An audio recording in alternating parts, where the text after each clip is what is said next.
Kasi sinabi ng ombudsman na rin na winarning nga niya mo i-Mayor Garbo tsaka niya mo i-admonis. Kanya sabihin, pero ga niya bundi tsaka na winarningan.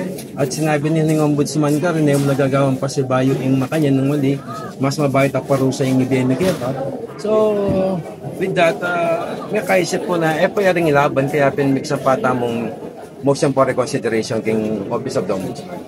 Ano ay yung expecta mong maging desisyon ng ombudsman, pero kung na naman yung maging desisyon na, respetuhan tamo, pero basic yatang kataming lawyers na ikidefinite ang desisyon na pwede tayong sampa na memorandum, ay what you call, motion for reconsideration.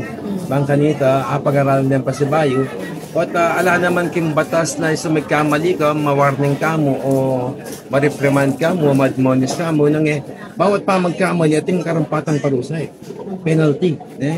Yang ka na po ito. Alaya pa po. Alaya pa po. Kasi kitang mumunang kaso, kasing mumunang kaso admin ang po pang kriminal, iya po yung sasabihan may dismiss, pero itapin, nag-file pang motion for reconsideration. Gusto medyo na iya po yung motion for reconsideration tamo ngayon mukha tamo po kay Supreme Court. Ila pa masyadong magtatama pa yung court of appeals papuntang sa Supreme Court, pinimalambat pinasabihan ta.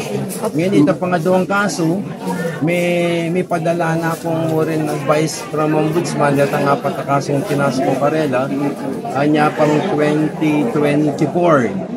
Kanyang November 2024, pinail kita, March, at may padala na ako under investigation ng naging Commission on Audit. Itang apat na kasong sinampa ko. At niya pong pamagbayo, pero ketang prayers tamo ka rin tayo, Kevin. Maka-include ka rin ni Mayor Jal Aquino, ni Councilor Lisa Pineda, po Councilor Marjorie Santos. Yes, bakit po? Kasi munang-muna yung Councilor Marjorie, yan po Councilor Lisa Pineda, they are absent during the approval of that ordinance. And Attorney Jal? Attorney Jal is only a presiding officer. He has no power to vote.